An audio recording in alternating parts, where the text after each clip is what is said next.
Hey guys, so today I'm here at Quest Motor Group in Braintree where they very kindly lent me the Vauxhall Corsa E. So as you all know, my assessment car for Formula Woman in November is this very car. So why not get out in it, make it feel a bit less alien and have a feel for how it handles, speed, acceleration, braking and all that sort of jazz.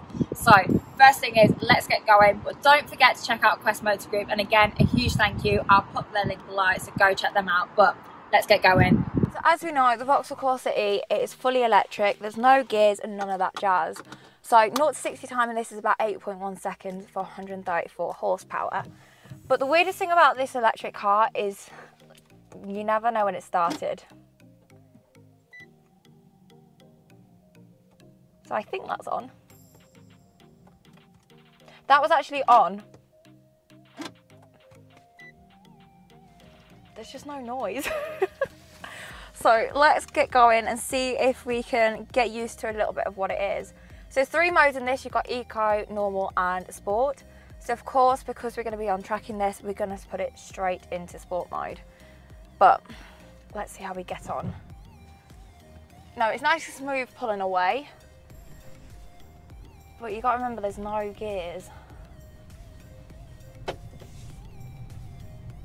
It's just so quiet.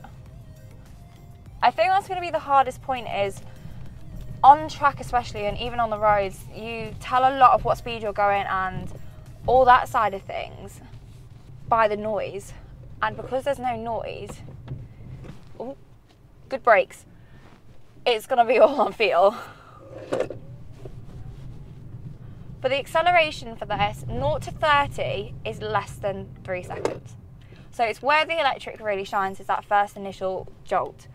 However, when we're looking at track, obviously the likelihood of going less than 30 miles an hour, even around a hairpin, is quite slim. So we are going to be experience more of the slower, laggier side of the 0 to 60. But it's all about the handling. So if we can get our minimum speed up in this, we should do pretty well.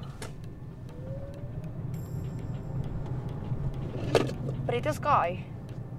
The weirdest thing I find with electric is when you do lift off, there isn't any sort of jolt back, if that makes sense, where the car's slowing down from the gears.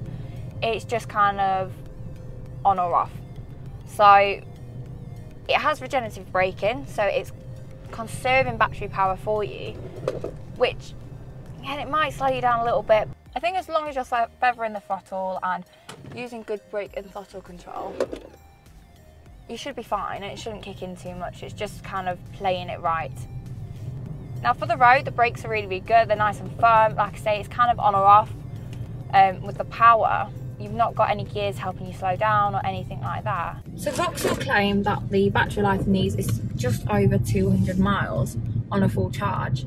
Now there is a huge thing called range anxiety that is going around, so it'll be quite interesting to see how they perform on the track. Obviously they're going to be absolutely smashed around the track all day long, and I know in a petrol car you can easily go through £100 worth of fuel for about 100 miles in laps. So it's going to be interesting to see how they perform and whether the technology is actually moving forward for motorsport as well as for obviously on the roads.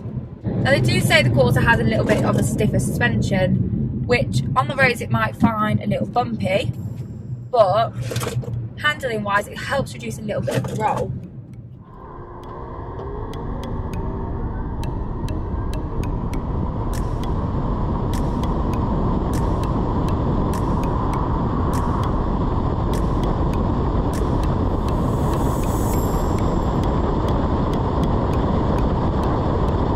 However, obviously being electric, the battery alone weighs 350 kilograms, which is a third of my lease. So it's a big difference, but overall it's 1.5 tons, so not the heaviest. There are certain hot hatches and track cars that do weigh that much, but power to weight ratio isn't the best.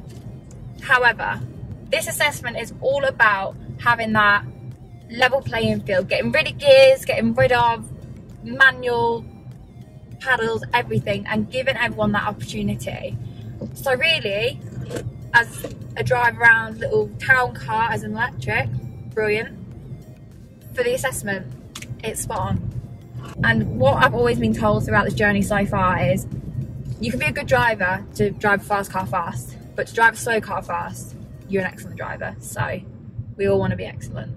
Really looking forward to getting this out on a track, because I think it's going to be a challenge for one, and I'm quite excited to see how I do with it. But also I think it's just going to be fun. It's going to be something you can rag around, you can have a great time with it. That sounds a little bit like an innuendo.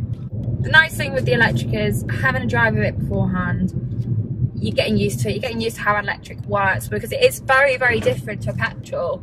And when you've been driving petrol, diesel all your life and all your driving experience, as soon as you hop into electric, you kind of having to wrap your brain around the difference in the car and the style you need to use.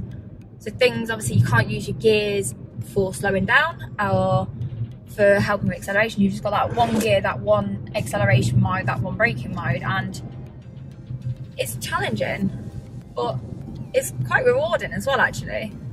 So you can feel the bit of lag after 50 miles an hour. That 50 to 60 is a little bit slower than say 20 to 30, but it's great fun. Very sharp brakes, so we're gonna have to be careful at the back, so you can make it a little bit jumpy, because obviously the front is tucking in very quickly. I think when we're on a track, that's actually going to be quite beneficial using to get around the corners. I was a little bit apprehensive, I think, when we found out. I think a lot of the girls have been, but as soon as they have a go in one, they're going to be pleasantly surprised, and we've got to make the most of it. Any seat time is seat time, regardless of whether you're in a Porsche 911 or whether you're in a Vauxhall Corsa Electric or Honda Jazz like at Silverstone. It's all seat time, it's all practice, and it's going to be just great fun trying to nail those skills. I'm actually really enjoying myself. The next challenge is going to be trying to charge the thing, because I've never charged an electric car, so that is going to be interesting. So obviously with an electric car we need to charge it, which is a little bit different to a fuel station. So for the Corsa E, on a standard 3-pin plug, it will take 24 hours. However, with a wall box, you can bring that down to 8 hours, and it's somewhere like GridServe with 100 kilowatt chargers, we can bring it down even further to 30 minutes, 0 to 80%. So let's see how easy it is to do. So as normal, we just open the fuel cap like so, and because this is a CCS charger, we just unplug the bottom bit there too. So like a fuel pump, we just pop that out and pop it in. Quite straightforward. So a little screen comes up for us, so welcome connect, and of course we press start, tap your card below, and then we just wait for a minute. Few moments later. And there we go, it started charging, so now we can just go and get a coffee or something whilst waiting, let it do its thing, and come back to hopefully a fully charged car ready to go. Well, I don't like coffee, so mint chocolate frappe it had to be, but this place is awesome. So upstairs is really cool, so you can bike to put electricity back into the grid, whilst also, hi Tish, enjoy coffee, little meeting rooms, everything. So this is a really cool place, and I think it definitely is the future.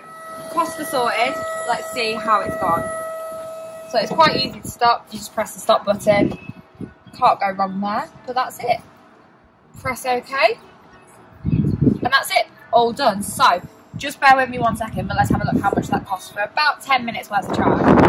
So for approximately 50 miles, we've got £3.85, which for fuel, you'd be looking more around a £5, so you can't really complain at that. It is slightly cheaper, and I've officially done my electric first charge, so pretty successful. Let's have a little drive back, and then that's us all done. Just trying to get a bit of a feel for it, so I'm not pushing it. Obviously we're on the roads, and I'm only doing what's safe on the roads, but you still get quite a good understanding for a car. Do you know how full charged it was? I can't really comment too much. Apparently it was charged full, but I'm at 68 miles for range. Range anxiety kicking in? I think so. The Corsa has been an immensely popular car for years and years and years. I mean, you see loads of them on a day-to-day basis. And I think They've kept the Corsa qualities. I mean, you know you're in a Corsa. It looks like a Corsa. It's just what everyone knows and loves, and what people want from a car, what people want from a Vauxhall Corsa. So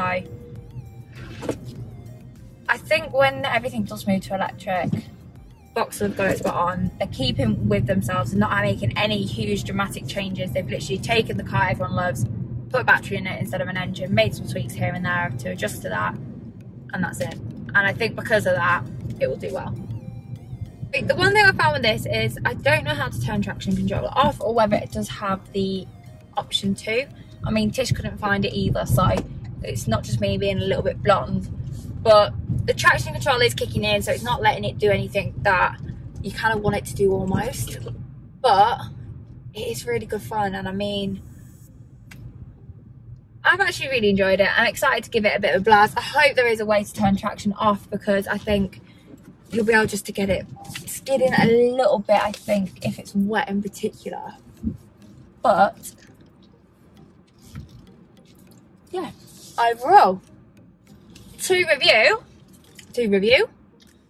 conclude my Vauxhall Corsa E review / play around, test drive, ready for the Formula 1 assessment.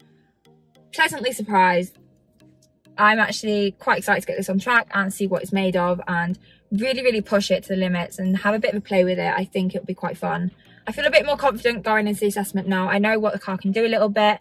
I won't feel so alien, and I won't be in like a weird cockpit and driving it a bit strangely. It'll be, okay, I know how the car drives on the road. Let's go push it that little bit farther on a track. So I'm really pleased that I did it. So a massive thank you to Quest Motor Group and Tish, of course, for getting me in this today, giving it a little bit of a spin round and seeing what it's made of. So check them out. I'll link them down below, but you guys know the drill. To make my journey your journey, like, follow, subscribe. I'll see you next time. Bye.